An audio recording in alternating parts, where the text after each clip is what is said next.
दुल्हा भाई, मैं हूँ आपकी इकलौती साली सहर। ये दूध टेस्ट करके बताएं कैसा।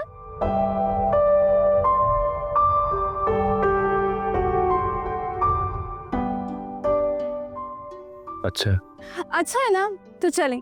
इस दूध के लिए अदा करें 20,000 रुपए। क्या हो गया हसन? 20,000 रुपए बहुत बड़ी रकम होती है। क्या हो गया है, इतनी प्यारी दुल्हन भी तो दे रहे हैं ना आपको।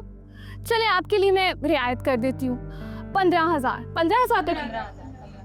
हसन एक काम करो, बस 5,000 देकर इनको रफा दफा करो। सहर वैसे तो तुम्हारे 1,000 रुपए भी नहीं बनते। क्या हो गया आपको? आपसे थोड़ी मांग रही हूँ, मैं अपने दुल्हा भाई से मांग रही हूँ, है ना। 15,000 तो देंगे आप। अगर हमारी साली ने पहली बार कुछ इतने प्यार से मांग ही लिया है तो उसे मना करना तो बहुत गलत बात होगी ना। आपके 20,000। थैंक यू दुल्हा भाई, आप बहुत अच्छे हैं। 20,000, थैंक यू। Thank you.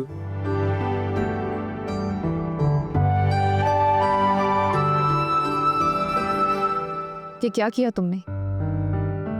20,000 देने की क्या जरूरत थी?